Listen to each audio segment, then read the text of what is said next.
The Arizona sun had a way of refusing to hurry. Even as afternoon drifted toward evening, the golden light clung stubbornly to the red cliffs surrounding Copper Ridge, turning the desert into a sea of amber and crimson. Dust rolled lazily across the empty road leading to Red Mesa Station, where the shrill whistle of the westbound train echoed through the dry air every Saturday, without fail. Long before anyone heard the locomotive, one rider always appeared. Nathan Hale. His bay horse walked the same trail at the same pace every single Saturday. The townsfolk could almost set their pocket watches by him. At exactly 3:45, Nathan would tie his horse beside the weathered hitching rail outside the station. He would remove his black hat, brush the trail dust from his coat, and step inside the depot with the quiet confidence of a man following a ritual older than habit itself. The station master barely looked up anymore. Platform pass. Nathan nodded. As always, a silver coin landed gently on the counter. The station master slid a small paper ticket across the polished wood. Have a peaceful afternoon. Nathan thanked him with a polite smile before walking outside. He never hurried. He never lingered. He crossed the platform until he reached the third bench beneath an old iron lamp. That bench had become almost sacred. Everyone in Copper Ridge knew it belonged to Nathan Hale. Children avoided climbing on it. Travelers instinctively chose another seat. No one had declared it his, yet somehow everyone respected the silent rule. Nathan removed his gloves and sat down, resting his weathered hands upon the polished walking stick he rarely needed but always carried. The station smelled of coal smoke, sun-baked timber, and hot iron rails. Freight workers shouted as crates were unloaded. Chickens wandered beneath wagons searching for spilled grain. A newspaper boy called out the latest headlines while passengers adjusted hats against the desert wind. Nathan noticed none of it. His eyes stayed fixed on the tracks stretching toward the western horizon. Every arriving face received the same careful attention. Every woman stepping off the train, every elderly passenger, every family, every stranger. He watched each one as though expecting someone to smile, wave, and begin running toward him. But no one ever did. When the conductor called, "All aboard," and the train disappeared into the endless Arizona desert, Nathan remained seated. Always, for several quiet minutes. Only after the smoke vanished into the distance did he rise, dust off his trousers, place his hat back on his head, and ride home. Week after week, month after month, year after year. People noticed. Of course they noticed. A rancher who spent money every Saturday simply to sit on a station bench without boarding a train became part of the town's landscape. Yet no one dared ask why. Nathan Hale had earned everyone's respect long before silence became his closest companion. His Silver Creek Ranch lay nearly 15 miles outside town. Hundreds of cattle grazed across rolling desert grasslands. During droughts, he shared water with neighboring ranches without asking payment. During harsh winters, he helped repair broken fences for widows and elderly ranchers before tending to his own. He was the kind of man whose kindness never announced itself. Because of that, the people of Copper Ridge returned the favor. If Nathan carried a sorrow too heavy to explain, they allowed him to carry it alone. Everything changed the morning Clara Brooks arrived. She stepped off the stagecoach carrying 2 leather suitcases and a folded letter offering her employment as Red Mesa Station's new telegraph operator. Copper Ridge was nothing like Phoenix. The streets were narrower, the buildings older. The mountains seemed close enough to touch. After spending years caring for her sick mother before losing her to illness, Clara had accepted the transfer hoping distance might quiet memories that refused to stay behind. Instead, loneliness had simply followed her into the desert. Her duties were simple: transmit telegrams, record arrivals, update freight schedules, sell tickets whenever the station master stepped away. During her first Saturday, she noticed the rancher everyone silently made room for. Nathan bought his platform pass with exact change, sat on the same bench, watched the train, left. The following Saturday, exactly the same, then another, and another. By the 6th week, Clara found herself glancing toward the road shortly before 4 o'clock, almost expecting to see him appear. He always did. Never early, never late, never speaking more than a polite greeting. Curiosity slowly replaced routine. She asked the station master one quiet afternoon, "Who is that rancher?" The old man looked through the dusty window before answering. "Nathan Hale. He comes every Saturday for nearly 4 years, and no one knows why." The station master smiled faintly. "Oh, someone probably knows. Then why doesn't anyone ask?" He placed another telegram into the outgoing basket. Because sometimes kindness means leaving a person's heart exactly where they choose to keep it. Clara thought about those words for the rest of the day. The following Saturday, dark clouds rolled across the desert for the first time in months. Rain began falling just before the westbound train arrived. Passengers rushed beneath the station roof. Workers covered freight with heavy canvas. Even stray dogs searched for shelter. Nathan never moved. He remained seated on the rain-soaked bench, his coat growing darker with every passing minute. Water dripped from the brim of his hat. Still he watched the tracks. Still he waited. Clara stood behind the station window, unable to understand how anyone could sit through a desert storm without seeking cover. Yet something in his expression stopped her from calling him inside. It wasn't stubbornness. It wasn't hope. It was something far deeper, a memory he refused to abandon. Without fully understanding why, Clara filled 2 tin cups with fresh coffee from the station stove. She carried one outside. Rain tapped softly against the wooden platform as she walked toward the lonely rancher. Nathan looked up in quiet surprise. Without saying a word, Clara handed him the warm cup. Then she sat beside him on the weathered bench. For several moments, neither of them spoke. Only the sound of falling rain and the distant hiss of the waiting locomotive filled the silence. Finally, Clara gathered enough courage to ask the question no one else in Copper Ridge had dared ask for 4 long years. "Who is it," she said gently, "that you still come here hoping to see?" Nathan stared into the steam rising from the coffee cup before answering. For a long moment, Clara wondered if she had crossed a line no one else had dared approach. Finally, he reached into the inside pocket of his coat. Instead of speaking, he unfolded a small, weathered paper ticket. The edges were soft from years of being handled. The ink had faded until only parts of the date remained visible. "This," Nathan said quietly, "is the first platform pass I ever bought." Clara looked at the worn ticket, but didn't reach for it. She sensed it wasn't merely paper. It was a memory. "My wife," he continued, "her name was Rose." The rain softened around them, as if the desert itself had grown quiet enough to listen. "When we married, her father became seriously ill in Tucson. She traveled there almost every week to help care for him. Every Saturday afternoon she'd return on this very train." Nathan smiled faintly. "I'd always arrive before she did."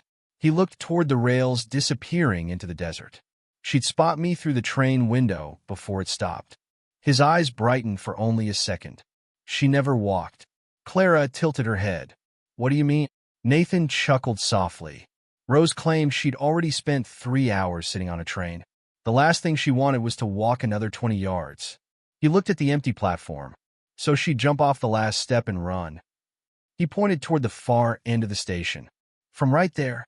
Clara followed his hand. "I can still picture her dress catching the wind." He smiled again. "And she always laughed before she reached me." The smile slowly disappeared. "4 years ago, pneumonia took her in less than 2 weeks." Silence settled between them. The train whistle echoed in the distance as the locomotive prepared to leave. Nathan folded the old ticket with extraordinary care and slipped it back into his pocket. "I know she isn't on that train."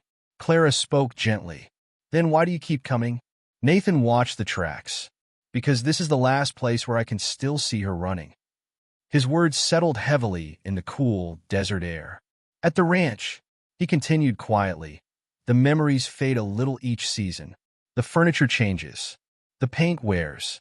Time keeps moving." He touched the wet wooden bench. "But here," he smiled sadly, "nothing has changed." Clara understood more than she expected. Not because she had lost a husband, because she understood what it meant to lose the person who made a place feel like home. When her mother passed away, everyone had told her life would eventually return to normal. It never had. It had simply become different. They finished their coffee without another word. When Nathan finally stood to leave, He tipped his hat politely. "Thank you. For the coffee?" "For asking." Then he mounted his horse and disappeared down the muddy road. The following Saturday, Nathan arrived at exactly 3:45. As always, he stepped inside the station to purchase his platform pass. Before he reached the ticket window, something caught his eye. A steaming tin cup rested neatly on his usual bench. No note, no explanation, just fresh coffee. Nathan looked toward the telegraph office. Clara pretended to be busy sorting telegrams. She never looked in his direction. A quiet smile crossed Nathan's face. He picked up the cup and sat down. When the train departed and the platform emptied once more, he carried the cup back inside. "You guessed correctly," he said. Clara looked confused. "The coffee." "I did. I never take sugar." She laughed softly. "I wasn't guessing." Nathan raised an eyebrow. "I noticed." He looked genuinely surprised. "You noticed? You always drink black coffee from the hotel across the street before riding home." Nathan blinked. "I've done that for years." "I know." Neither of them realized how naturally the conversation had begun. After that Saturday, the coffee became another tradition. Every week, same bench, same train, same quiet cup waiting before Nathan arrived. Sometimes they spoke. Sometimes they simply watched the passengers together. Neither seemed uncomfortable with silence. It became its own language. One chilly afternoon, Clara asked, "What was Rose like?" Nathan's face brightened immediately. "Fearless. Fearless. She once climbed onto the roof of our barn because she thought she'd get a better view of a meteor shower." Clara laughed. "Did she?" "No." Nathan smiled. "She slipped halfway down, and I had to climb after her. And then, I married her 6 months later." Clara laughed harder. "That doesn't sound like a sensible decision." "It wasn't," Nathan admitted. "It was the best one I ever made." For the first time in years, laughter echoed from the lonely bench beside the tracks. Station workers glanced toward them. The old station master smiled to himself before returning to his paperwork. Life beyond the station remained difficult. Winter approached early that year. The dry summer had left the grazing fields weak. Then sickness spread through several nearby cattle ranches. Nathan lost nearly a dozen head of cattle within 2 weeks. For any rancher, that meant more than dead livestock. It meant unpaid bills, lost income, long nights wondering whether spring would arrive before bankruptcy did. One Saturday, Clara noticed the exhaustion in his face. "You've hardly spoken today." Nathan sighed. "The ranch isn't doing well." He explained the illness spreading through the herd, how every dead steer represented months of work, how payrolls still had to be met, how drought showed no sign of ending. Clara listened carefully. She didn't interrupt. She didn't offer empty promises. When he finished, she simply said, "My mother used to tell me that burdens become lighter the moment someone else agrees to carry part of the silence." Nathan looked at her. "I can't ask you to carry mine." "You didn't." She smiled warmly. "You simply stopped carrying it alone." For the first time since Rose's passing, Nathan realized something remarkable. He still missed his wife every single day. Nothing would ever change that. But somewhere between a warm cup of coffee, quiet conversations, and shared silence on an old wooden bench, the station had become more than a place of grief. It had become the one place where two lonely hearts no longer felt entirely alone. Winter settled over Copper Ridge with surprising speed. The desert never wore deep snow the way northern states did, but the nights became sharp enough to freeze water troughs before sunrise, and icy winds swept through the canyons like invisible wolves. Ranchers spent more time repairing fences than sleeping, while every conversation in town eventually turned to cattle prices, dry grazing land, or the hope that spring would arrive early. Nathan carried those worries quietly. Every Saturday, he still rode to Red Mesa Station. The platform pass, the familiar bench, the hot cup of coffee waiting beside him. Only now another chair was almost always occupied. Clara's. They no longer struggled to find conversation. Sometimes they discussed ranch work. Sometimes books Clara had read while working the telegraph. Sometimes they laughed over ridiculous stories from passengers passing through Copper Ridge. The station workers had stopped pretending not to notice. More than once the old station master caught himself smiling as he watched them through the office window. One cold Saturday, Nathan unfolded a map across the bench. Clara leaned closer. "What is it?" "My ranch." She studied the hand-drawn property lines. "You drew this?"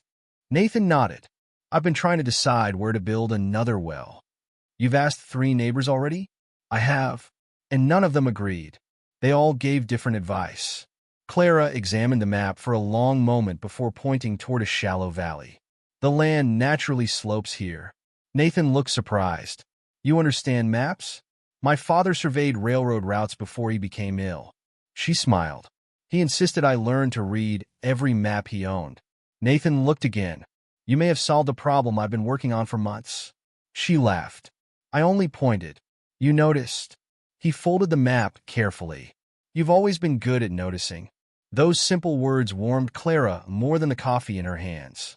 For the first time in years, she felt that someone truly saw her, not as an employee, not as a caretaker, but as a woman whose thoughts mattered. Yet while happiness quietly grew on the station platform, another decision was approaching.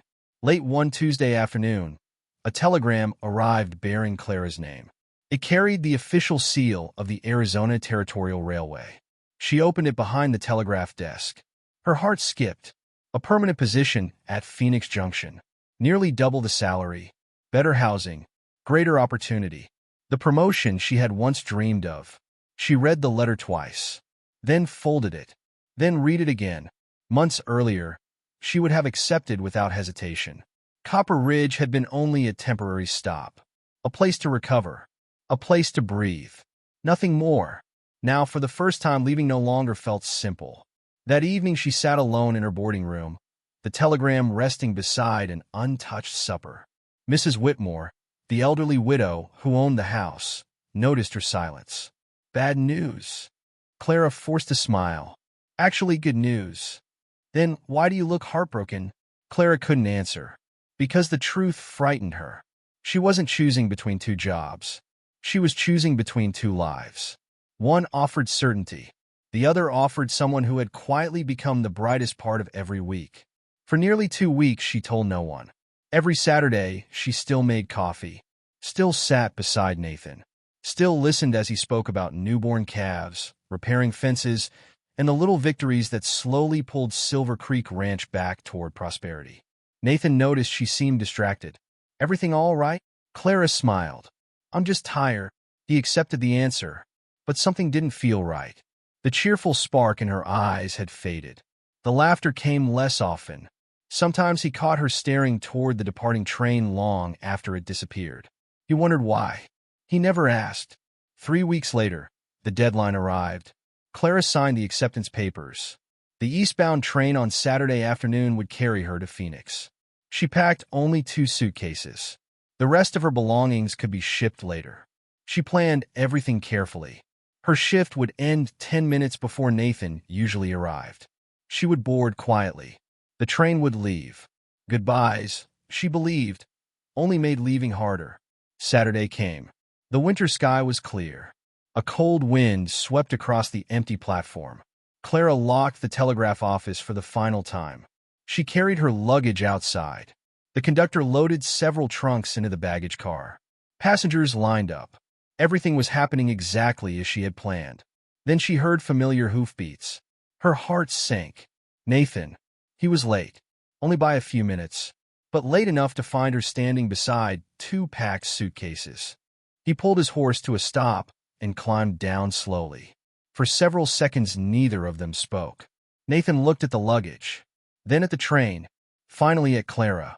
"You're leaving." She lowered her eyes. "I accepted another position." "When?"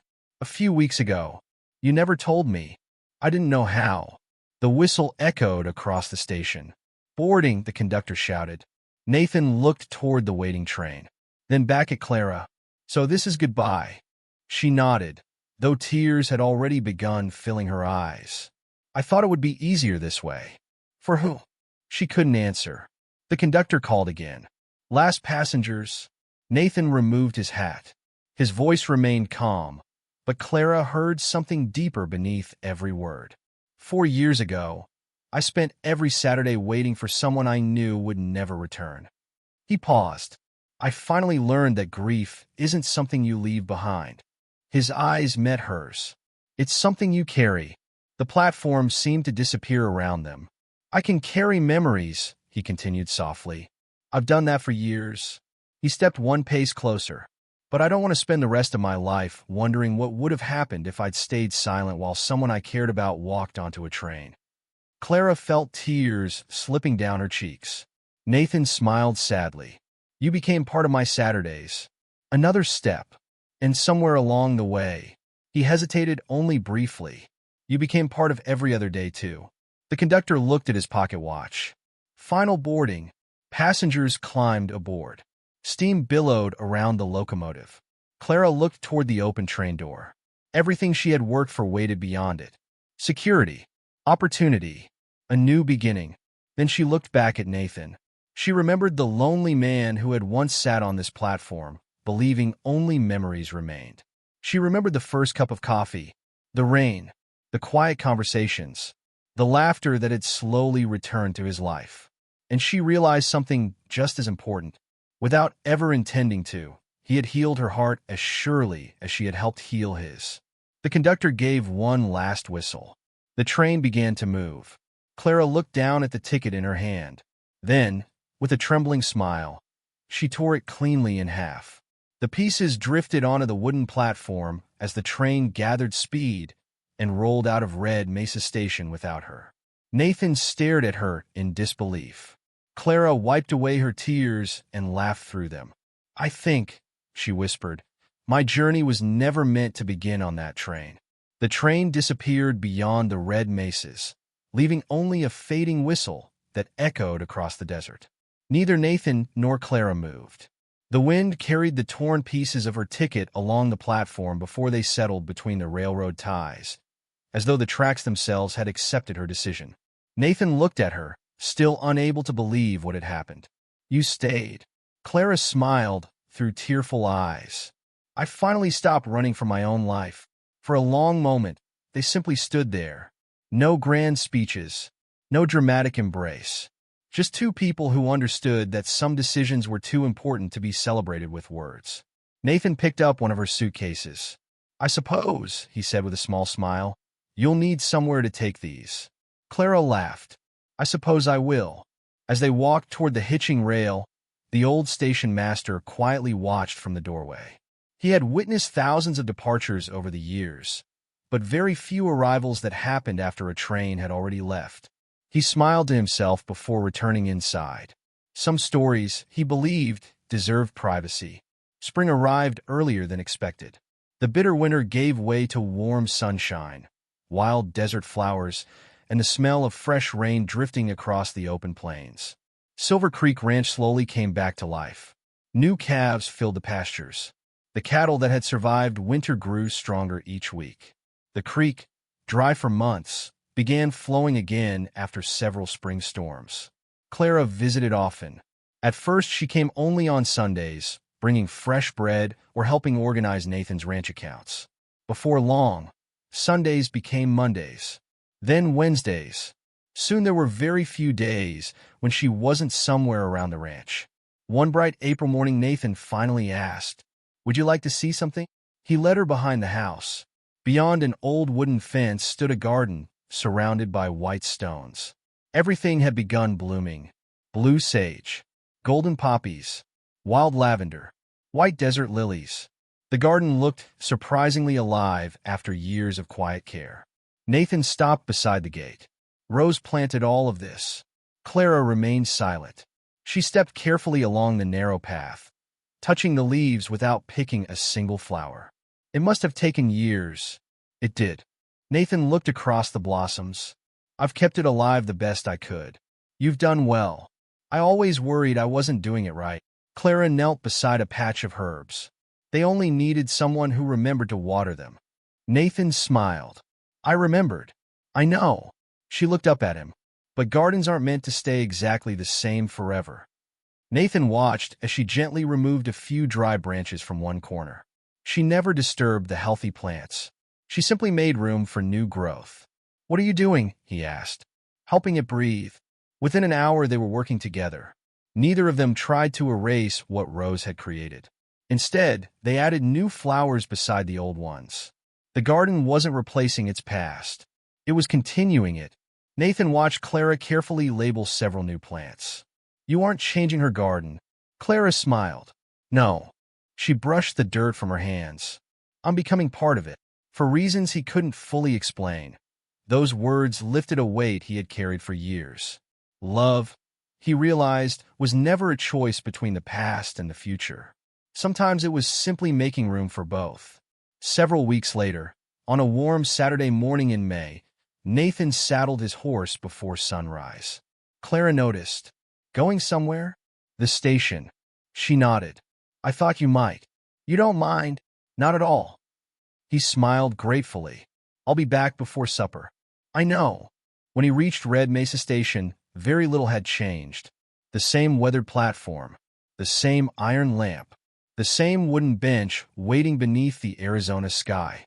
Nathan purchased one final platform pass. The station master accepted the coin without saying a word. Nathan walked to the familiar bench, carrying a small bouquet of wildflowers gathered along the trail. The afternoon train arrived. Passengers stepped down. Children laughed. Porters unloaded luggage. Life continued exactly as it always had. Nathan watched quietly until the last passenger disappeared into town.